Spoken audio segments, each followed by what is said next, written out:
எதுவா இருந்தாலும் சிறுவலைத்தனமா இருந்தாலும் கூட நாம அதை பத்தி பேசுவோம். அது மக்களுக்கு கொண்டு போய் சேரும். வேயுறு தோழி பங்கன், இதுக்கு ஏதாவது உனக்கு பொருள் புரியுதா? வேயூருன்றது என்னன்னு தெரியல. தோழின்னா நான் என்ன நினைச்சேன், நண்பர்கள் அப்படின்னு நினைச்சிருக்கேன். தோழி பங்கன்னா தோழிக்கு எனக்கு அது புரியல. அதனாலதான் எனக்கு அது என்ன அர்த்தத்துல சொல்றாங்கன்றது புரியாம பாத்துருவோம். அதாவது இப்போ தமிழ்ல நிறைய ஆழமான பொருள், ஒரு சொல்லுக்கே பல பொருள் இருக்கும். இப்ப வேயின்னு இருக்குல்ல, வேயின்னு சொன்னா மூங்கில குறிக்குமா. வேயுறு தோழி அப்படின்னு சொன்னா மூங்கிலை போன்ற தோள்கள் உடையவன்.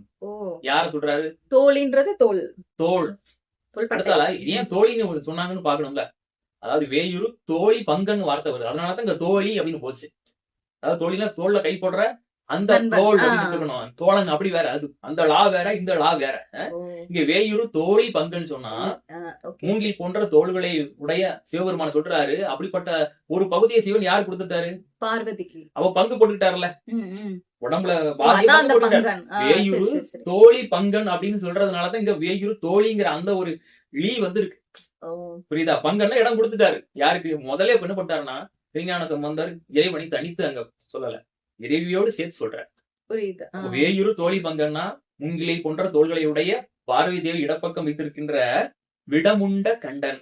இந்த விடமுண்ட கண்டனுக்கு பொருள் தெரியுமா? விடமுண்ட கண்டன் தெரியல. வடமொழியில விஷம்னா தமிழ்ல விடம், அதுக்கு தூய தமிழ் விடம். விஷம்னா வடமொழி சொல். இங்க விடம்னு சொல்றது.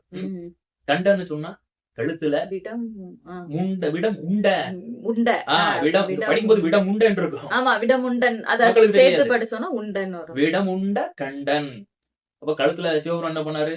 விஷத்தை குடிச்சு கழுத்துல அதை அடக்கி வச்சார்ல, பார்வதி தேவன் அடக்கி வச்சாங்க. அதனால விடமுண்ட கண்டன். அப்போ இறைவனை பத்தி சிவபெருமானை பத்தி சம்பந்தர் எப்படி எல்லாம் வர்ணிக்கிறாரு. வேயுறு தோழி பங்கன் விடமுண்ட கண்டன், கழுத்துல விஷத்தை உடையவன்.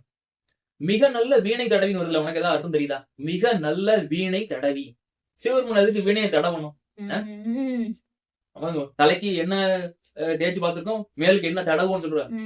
அது மிக நல்ல வீணை தடவுன்னா என்னன்னு தெரியலையே. அதுக்கு என்ன தமிழ் தெரியுமா?